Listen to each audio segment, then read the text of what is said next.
인생이란 결국 긴 무대와 같은 것이었습니다. 누군가는 진실을 연기하고 누군가는 거짓을 진실처럼 살아갑니다. 하지만 이제 막이 오르고 제가 마지막 공연을 시작하려 합니다. 한겨울 새벽 4시 서울의 으슬으슬한 골목길에서 한 노인이 떨리는 손으로 거울을 들여다보았습니다. 평생을 무대 위에서 분장을 해왔지만 오늘처럼 긴장되는 순간은 없었습니다. 낡은 패딩 점퍼에 달아빠진 운동화, 주름진 손에 쥔 해진 장갑.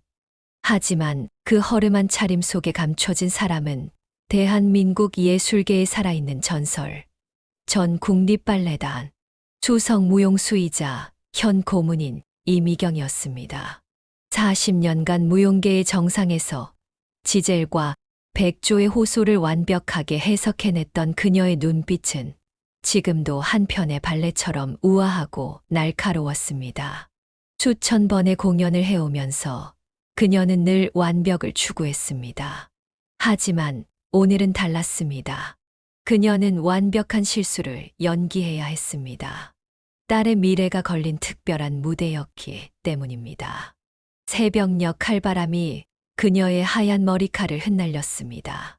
미경은 떨리는 손으로 휴대폰을 꺼내 시간을 확인했습니다.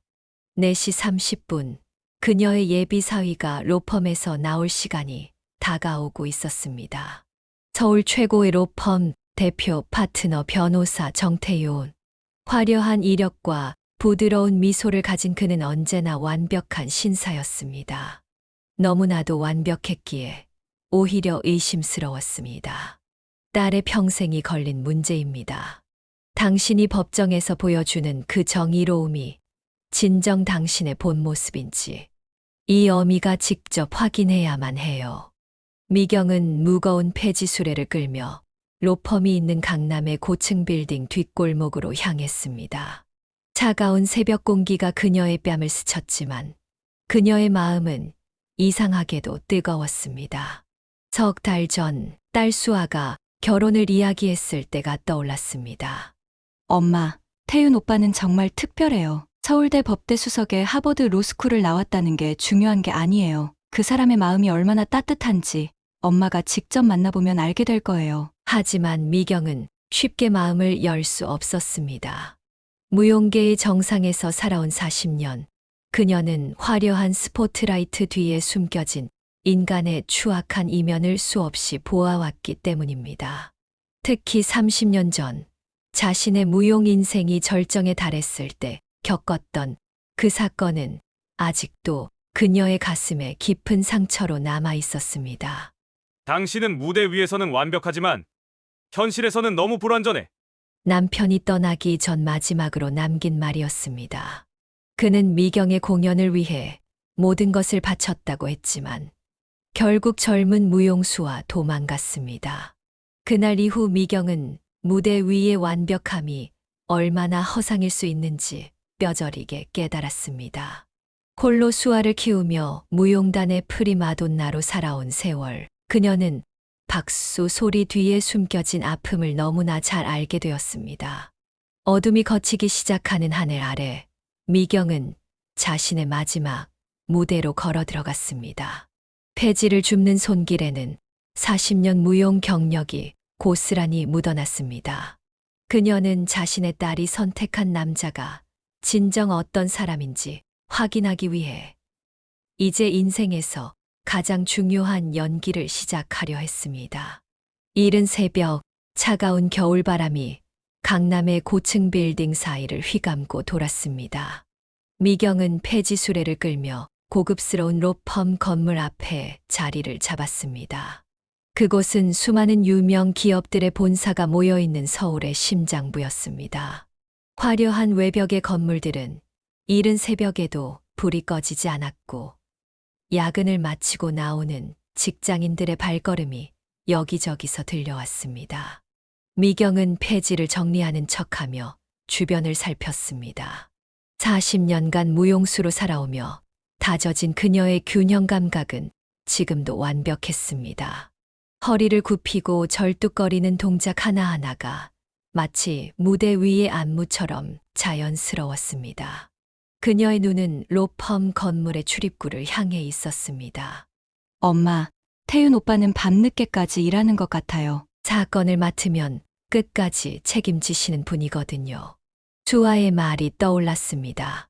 미경은 마음속으로 쓴웃음을 지었습니다. 그녀 역시 한때는 그렇게 완벽주의자였습니다. 공연이 끝나고 모두가 떠난 무대에서 혼자 남아 밤새도록 연습했던 시간들. 그때의 그녀도 누군가의 눈에는 그토록 완벽해 보였을까요?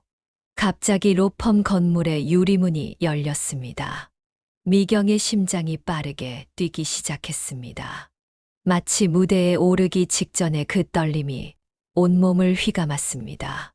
정태윤이 피곤한 듯 어깨를 늘어뜨린 채 건물을 나섰습니다. 그의 손에는 무거워 보이는 서류 가방이 들려 있었고, 잘 다려진 슈트는 긴 야근 끝에 약간의 주름이 져 있었습니다. 미경은 천천히 움직였습니다. 수레를 끌며 태윤의 앞을 가로막았습니다.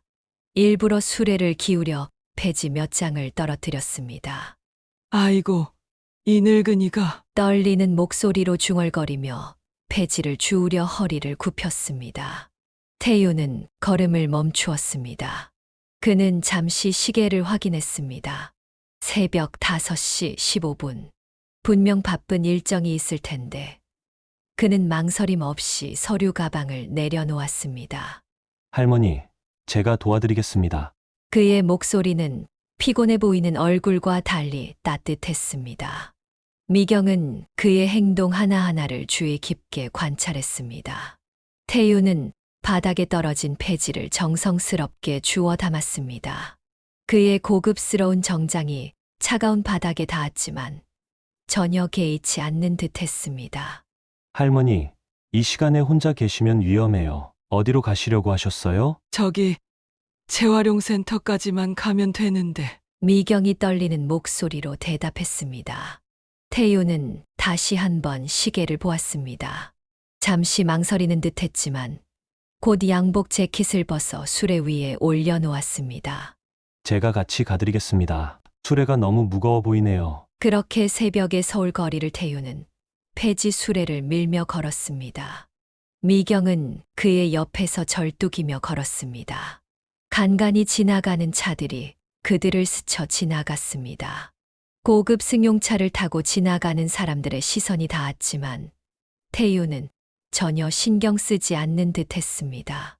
할머니, 매일 이렇게 폐지를 모시나요? 태윤이 조심스럽게 물었습니다. 미경은 잠시 생각에 잠겼습니다.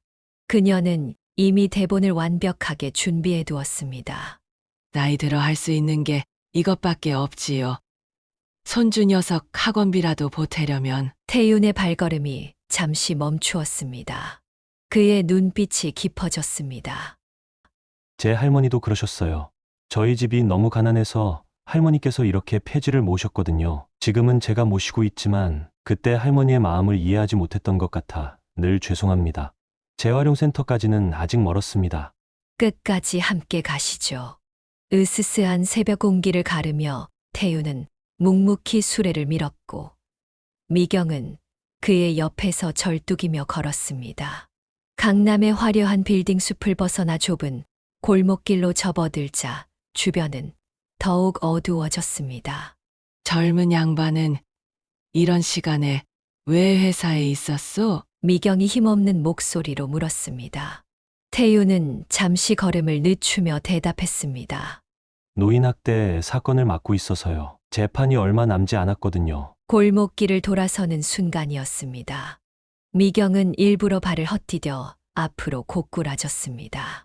수레가 기울어지면서 폐지들이 더러운 물웅덩이로 쏟아져 내렸습니다. 아이고, 하루 종일 모은 것들인데. 미경의 떨리는 목소리에는 절망감이 묻어났습니다. 태윤은 주변을 둘러보았습니다. 시계는 이미 5시 40분을 가리키고 있었고 휴대폰에는 6시 30분에 김 회장님 조찬 미팅이라는 일정이 떠올랐습니다. 하지만 그는 망설임 없이 양복 바지를 걷어 올렸습니다. 할머니, 제가 다시 주워드릴게요. 그가 폐지를 줍는 동안 고급 구두는 물에 젖어들었고 명품 양복에는 더러운 물이 튀었습니다. 그때 물웅덩이에서 무언가가 반짝였습니다. 태윤의 고급 시계가 손목에서 미끄러져 떨어진 것입니다. 미경은 재빨리 발끝으로 시계를 더 깊은 물웅덩이 속으로 밀어 넣었습니다. 아이고, 젊은 양반, 시계가. 미경이 안타까운 목소리로 말했습니다. 하지만 태윤은 시계는 뒤로 한 채 계속해서 폐지를 주워 담았습니다. 괜찮습니다. 이 폐지들이 더 중요해요. 그의 말에는 망설임이 없었습니다. 마지막 시험이 남았습니다. 재활용센터가 보이는 골목 어귀에서 미경은 지갑을 떨어뜨렸고 5만 원권이 세찬 바람에 날려갔습니다. 태윤이 지폐를 쫓아가던 그 순간 검은 세단이 급하게 멈춰 섰습니다. 태윤 변호사님, 김 회장님께서 기다리십니다. 로펌의 미래가 걸린 중요한 미팅입니다. 비서실장의 다급한 외침이 골목을 울렸습니다. 순간 태윤의 발걸음이 멈췄습니다. 미경은 그의 뒷모습을 날카롭게 주시했습니다. 태윤은 지폐를 주워들고 천천히 돌아섰습니다. 그의 눈빛은 흔들림이 없었습니다.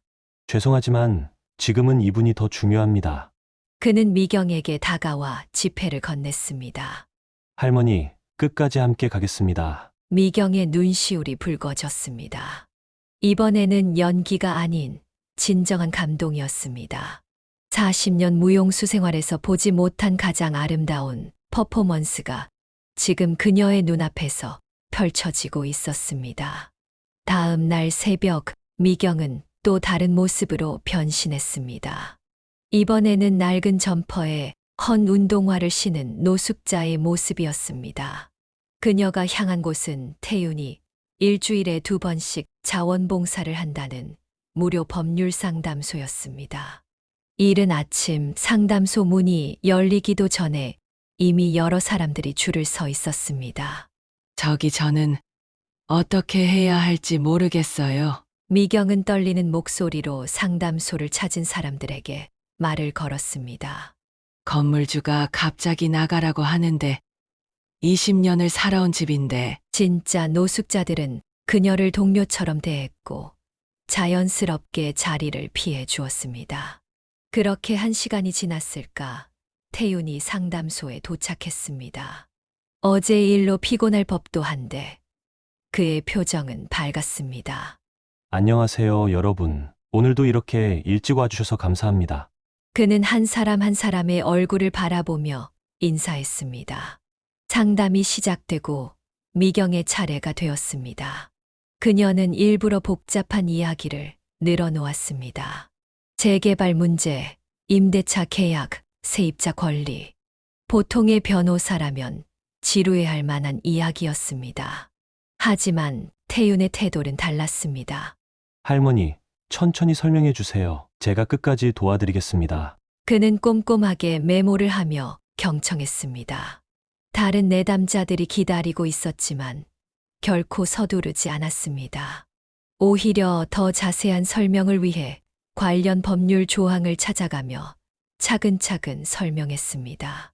이런 경우 세입자 권리 보호를 위한 특별법이 있습니다. 제가 관련 서류를 준비해 드릴 테니 다음 주에 다시 한번 찾아와 주시겠어요? 태윤의 눈빛은 진심이었습니다. 그리고 그는 자신의 개인 연락처까지 적어 주었습니다. 혹시 급한 일이 생기시면 언제든 연락 주세요. 미경은 그의 모습을 지켜보며 깊은 감동을 느꼈습니다.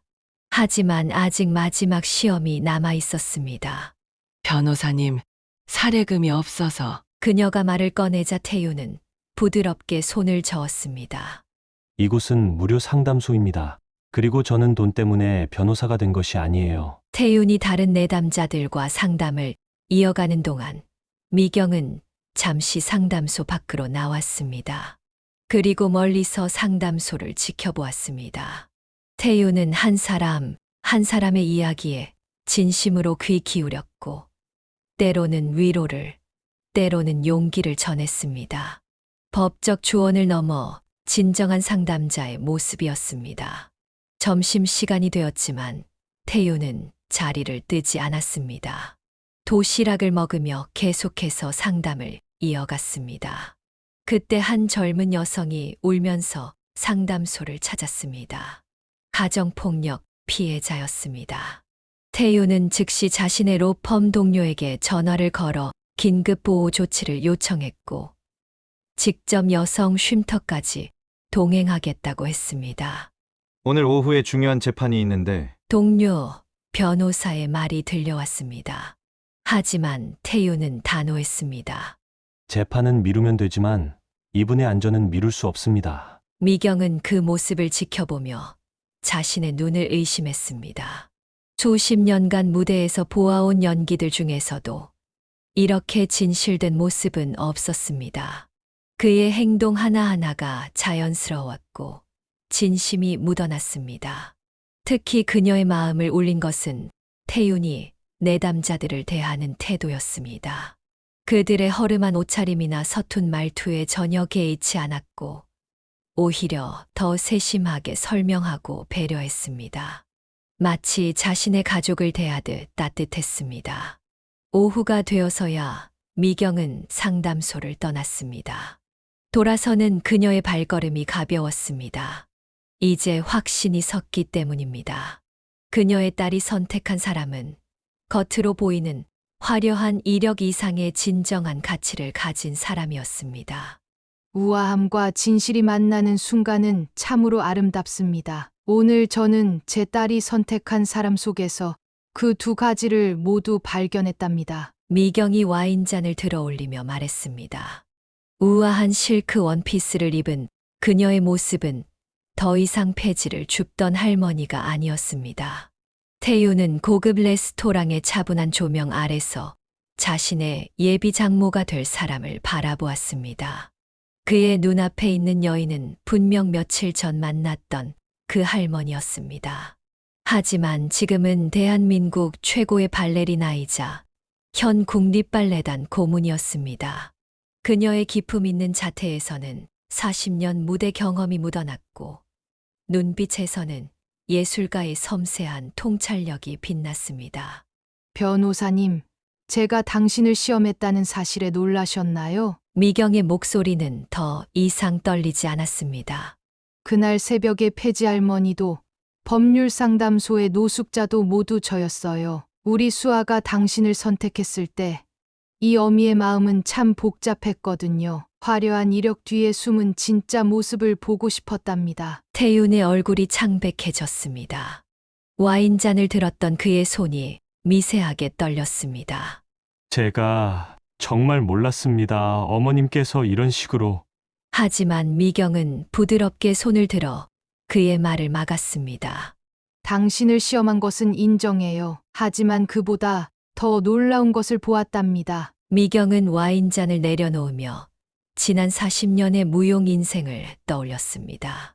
어떤 무용수가 진정한 아티스트인지 아시나요? 화려한 기교를 부리는 사람이 아니라 자신의 진심을 춤으로 표현할 줄 아는 사람이죠. 당신에게서 저는 그런 진심을 보았어요. 누군가를 돕는 일이 당신에게는 마치 춤추듯 자연스러웠으니까요. 태유는 잠시 생각에 잠겼다가 조심스럽게 입을 열었습니다. 솔직히 말씀드리면 지금도 제 마음이 많이 혼란스럽습니다. 하지만 한 가지만은 분명히 말씀드릴 수 있습니다. 그날 새벽에 제가 도와드린 것은 어머님이 누구신지 몰랐기에 가능했던 진심이었습니다. 알았더라면 오히려 그런 자연스러운 마음이 나오지 않았을 것 같아요. 미경의 눈빛이 깊어졌습니다. 무대 위에서 그토록 갈망했던 순수한 진심이 눈앞에 있었습니다. 그래서 더 값진 거예요. 당신은 그저 도움이 필요한 사람을 도왔을 뿐인데 그 마음이 얼마나 아름다웠는지 모릅니다. 특히 법률상담소에서 마지막 내담자까지 한 사람의 이야기에 진심으로 귀 기울이는 모습을 보며 이 시험이 부끄러워졌어요. 레스토랑의 창 너머로 노을이 지기 시작했습니다. 미경은 붉은 석양을 바라보며 말을 이었습니다.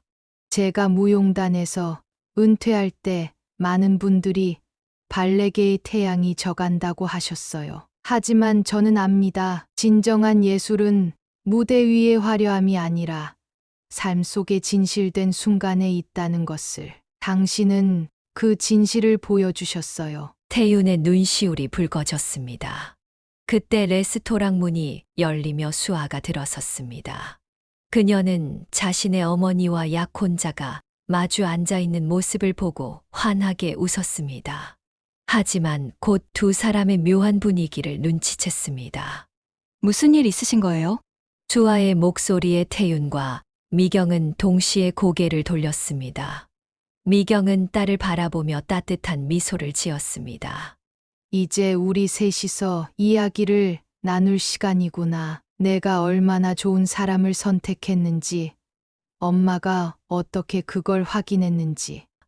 엄마가 그럴 수가 있어요? 수아의 목소리가 레스토랑에 울렸습니다. 미경은 딸의 흔들리는 눈빛을 마주했습니다. 그래도 태윤 오빠를 시험하시다니. 그건 너무하신 거 아니에요? 미경은 딸의 손을 살며시 잡았습니다. 수아야, 엄마가 잘못했다고 생각하진 않아. 널 세상에서 가장 소중하게 여기는 엄마로서 내 인생의 가장 중요한 선택을 그냥 지켜볼 순 없었거든. 태윤이 조심스럽게 끼어들었습니다. 수아야, 어머님의 마음을 이해해. 나도 처음엔 당황스러웠지만 지금은 오히려 감사한 마음이야. 누군가 내 진심을 알아봐 주셨다는 게 참 기쁘거든. 수아는 잠시 생각에 잠겼다가 깊은 한숨을 내쉬었습니다. 알겠어요. 엄마, 하지만 약속해 주세요. 앞으로는 이런 시험 같은 건 하지 않으시겠다고요. 미경은 부드럽게 미소 지었습니다.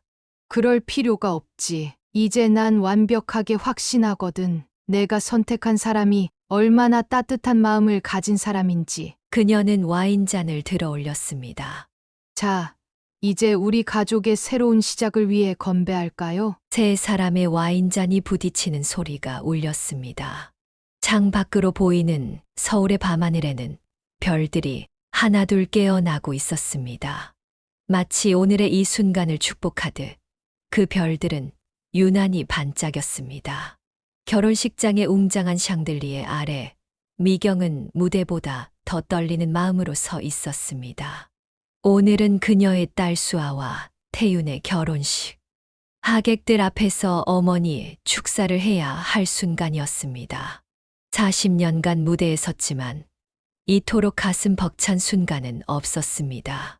오늘 저는 제 딸의 선택을 축복하며 한 가지 고백을 하려 합니다. 미경이 마이크 앞에 섰습니다.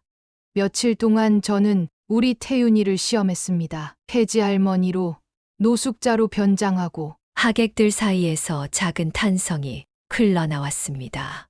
40년간 무용수로 살면서 배운 것이 있습니다. 진정한 예술은 무대 위의 화려함이 아닌 삶 속의 진실에 있다는 것. 우리 태윤이는 그 진실을 보여주었습니다.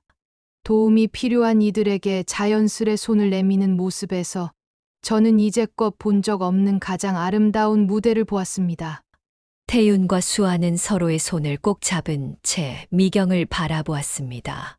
그들의 눈가에는 눈물이 맺혔습니다. 미경은 마지막 말을 이었습니다. 사랑하는 내 딸과 이제는 아들이 된 태윤이에게 전합니다. 삶이라는 무대에서 서로가 서로의 가장 아름다운 관객이 되어주세요. 진심은 언제나 통하니까요. 하객들의 뜨거운 박수 속에서 미경은 자신의 마지막 무대를 마무리했습니다. 이제 그녀는 새로운 가족의 이야기가 시작되는 것을 지켜볼 것입니다. 그리고 그 이야기는 어떤 무대보다도 아름다울 것입니다.